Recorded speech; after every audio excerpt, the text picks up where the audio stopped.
Hi, welcome to AFTV. I've got Robbie with me. We've just lost to West Ham 1-0 here at the Emirates. Right, we got to talk about it all, really.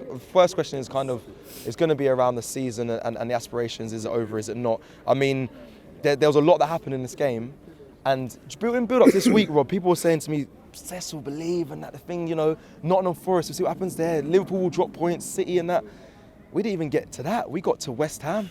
There's a lot of hope coming into the game because we know that if we win the game today, put a lot of pressure on Liverpool tomorrow, we would have got, if Liverpool drop points, say they lost tomorrow, which was a possibility because they got a poor record at the Etihad, we could have been within 5 points with a game in hand. That actually would have meant that it would have put it back, for the first time in months, it would have put it back in Arsenal's hands. That means that if they, hypothetically, you win every game of the season, from that game, from Nottingham Forest onwards, if that scenario would have played out, you could win the league.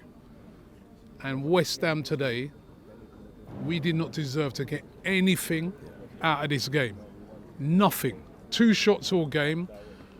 My daughter was just saying that. I agree with her completely. There were players hiding today. I was shocked with Martin what I saw Odegaard. today. Can we talk about Martin Odegaard? Martin Odegaard, right? He was playing off passes when he should be getting shots off, or all of them. Honestly, today that's the worst performance I've seen this season. That was a worrying performance, and I just think like today just showed me 2 things. We bottled it in January in the boardroom, and today we bottled it on the pitch. We did right. We bottled it in the boardroom because, to me, I agree with what some fans have come on earlier and said. I said it in January. I said, if we don't buy a striker, or we don't buy, even my man over there said, buy a goal scorer. Right. If you don't do that, how are you going to win the league? You're not going to have options. The game today was screaming out for someone to come, like last week. Calafiori, he's not a striker, but he was on. He became the option. Mikel Merino? Sorry, Mikel Merino. Sorry, He became that option. He came on and he changed the game, right? Because last week, Leicester was flat like this as well, right? And correct. Today now, there's nobody. There's nobody to come on, and that to me, right, was the dereliction of duty. I said it the other day, a dereliction of duty by the board in not signing. That showed me, when they did that at the end of January, I was in deep shock, right?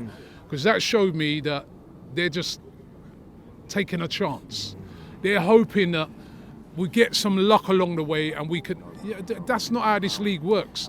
If you're a winner, if you are a winner, if you're serious about winning this league, you have to go out there in January and spend over the odds. Don't bother think you're going to get away with that. We know how January works. They know, they're more experts than us.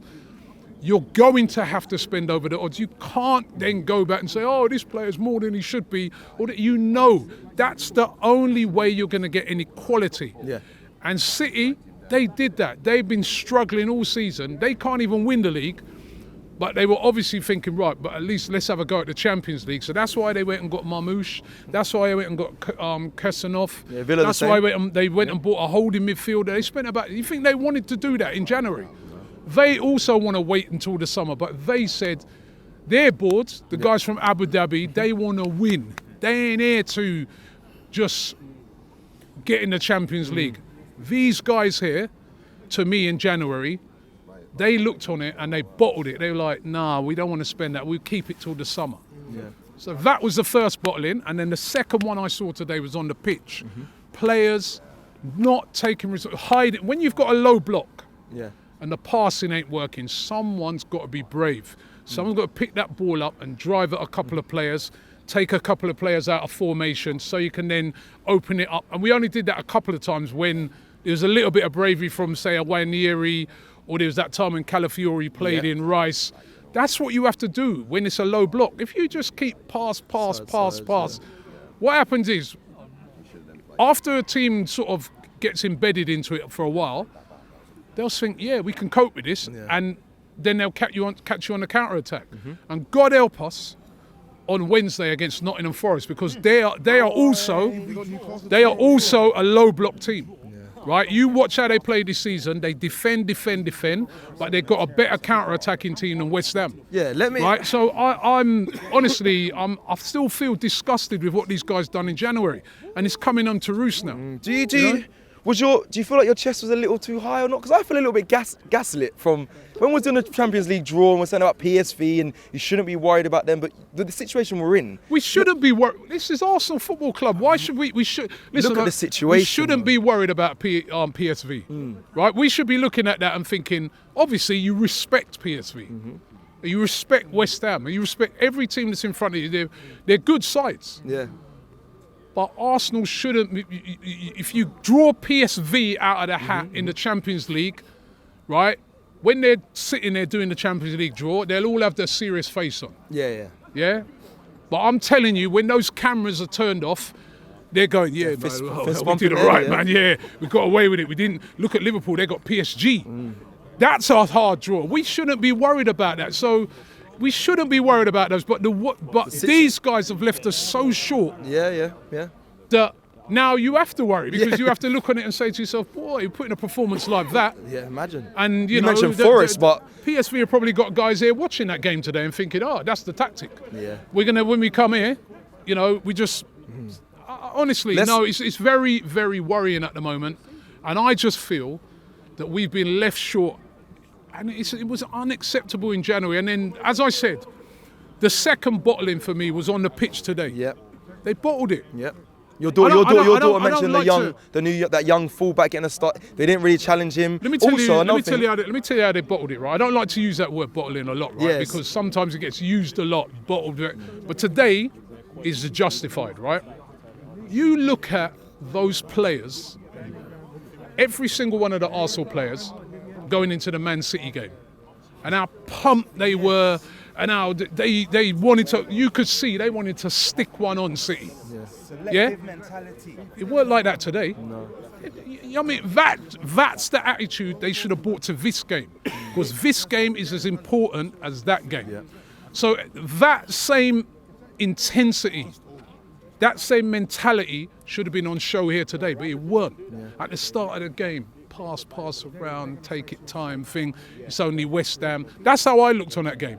I was like, where's the intensity? I didn't see Thomas Partey run till the second half. Second half now he's picking up the ball because now it's a bit more urgency because we're 1-0 down. Yeah. Why didn't they do that from the start? Why? Why didn't I see how they played against Manchester City is not how they played today? Yeah. Right? That's a mentality thing, isn't it? Because they took the game too lightly, or they just, I don't know. To me, all of these games, we've been let back in a way because Liverpool have had a little bit of a wobble, yeah? This is a cup final today. Treat it like a cup final. I don't care if it's West Ham. Every game is to the end of the season. Go out there and look at West Ham like you're playing City, or you're playing Chelsea, or you're playing United, or you're playing Real Madrid. If they'd have done that today, they wouldn't have lost that today. But they didn't do that. They took the game lightly. It was a lack of desire. And then all of a sudden now, when that goal hit them now, it's like, oh my God. Now all of a sudden people are showing that desire. I didn't even see much after. I didn't even see a reaction. Even then, not enough. It wasn't a massive reaction. Every single one of these games should be like a cup final. A cup final. Did that look like a cup final to you, to those players there today? Did you see any intensity from any Arsenal player? Not one. The fastest player I saw on that pitch was Raya when he was running back near the end. Right? And a little bits from Wanyeri, right? Nobody else, not one player on that pitch, right? That's why they lost that game today. Yeah, there was some bottled it. There was some big instances. They lacked desire, and I, for the first time in a long time, I really was upset watching Arsenal. I think Arsenal this season, under a lot of adversity, have done well. They've had hell of injuries, right? Remember that. We've got to remember these things, right? You know what I mean? Some people have come on here, they've slagged Arteta and this. To get to where we've got, with the amount of injuries to key players, Saka and Jesus and Havertz, and we've done well. But today, that every bit of criticism is justified because that was simply not good enough. That was you're going for a title. That didn't look like you're going for a title. That just looked like a mid-season game or early. You know, like games sometimes early in the season. There's a lot on this. They didn't play like that. They'll be sitting there now feeling it and thinking, oh, why didn't we this? Why didn't we that? Too late. Honestly, I've never seen you like you mentioned today. shocking, You said man. you're disappointed, you're frustrated with today's performance. I don't normally see that. I know you're very much say, there's context here. Second in the league, we haven't lost here at all there's this no season. context to No, this. today there's not. But before you'd be like, got through the Champions League. The early stages nice and comfortably. There's context, but today. It was a big letdown by Arsenal. No and desire. And I need to ask you, just to kind of round off, is the future for you now? Are you worried? Because West Ham today had nothing really to play for. They're sitting in 16th. They're not going to get relegated, and they're chilling, and they beat us today. Yeah, well, and they basically just deployed a low block and just said, right, low block, counter attack. And and we didn't deal with it. What's the future for Arsenal? And that's going to be what happens on Wednesday. We know that. We know Forest. Watch Forest this season. Every single game, that's how they play. That's why they've been slipping up in recent weeks, because now there's certain teams that say, no, we'll low block you, because you know what? You're going for the top 4 now, and now they're struggling. But against us, they know that we got to go for it, especially after today. So they'll just put in a low block, and they're better on the counter attack than, with Hudson-Odoi and Gibbs White, and they've got a presence with Chris Wood. So that'll be, and we know that place. We've been there many years. It'll be rocking, right? But today, right, it's a worrying performance. It's worried for PSV. If we get through PSV, then again, so you're just going to keep switching from the worrying on the pitch to the worrying on the board. Then you go to, say, possibly a Real Madrid or Atletico, by the way, are also a very, very good side. Rob, yeah. If we get our firepower up front. Our firepower up front now. That these guys here said enough. That's what they said. It's not worth paying over the odds. So if it's not worth paying over the odds, this is what you get. They've thrown it away. They've waved the white flag on the season for me, because, and I said it at the time, because they just didn't want to pay an extra 10 million here, or they didn't want to pay a big loan fee there. We're paying for it now. You have to, if you're a winner. That's what I'm saying. That's the difference, right? I feel that sometimes in this league as well. That's the difference between the owners from the Middle East, the guys from Abu Dhabi and that, and even Abramovich before. And those guys want to win. Where sometimes I've noticed with a lot of the owners, like some of the US owners, like our guys, even the guys at Liverpool, they'll be like more, I don't know, man, they're balancing their books. But those guys, like, as I said, you saw City. That play that they did in January was to try and win the Champions League. All right, 8 worked out, but they tried. Yeah. Our guys had made no signings. Even West Ham. Yeah, I know. Ferguson. I didn't even start. He can't bring Evan Ferguson off the bench. Right? January signing. Right? They made a couple of January signings. You know why? Because all their strikers are injured. Who are we bringing on? Zinchenko in midfield. Mikel Antonio had the car accident. He's out. Full Krug. Yeah, he's out. Right? He's out. Hamstring injury. Right? Who's the other forward player? 3 forward players. Somerville's out. And Bowen was struggling. What did they do? They went and bought in forward players. West Ham got nothing to play for. An Arsenal Football Club who've got the league, right, and the Champions League said no. We got enough. And then they expect fans to come here, right? They expect fans to come here and they'll be like, oh, be positive about the thing. Spend your money, stay for the whole game. When they get angry, when those fans get angry, not just on here, but around the world and on various platforms, all right, some go over the top. What do they expect from fans when they do something like that?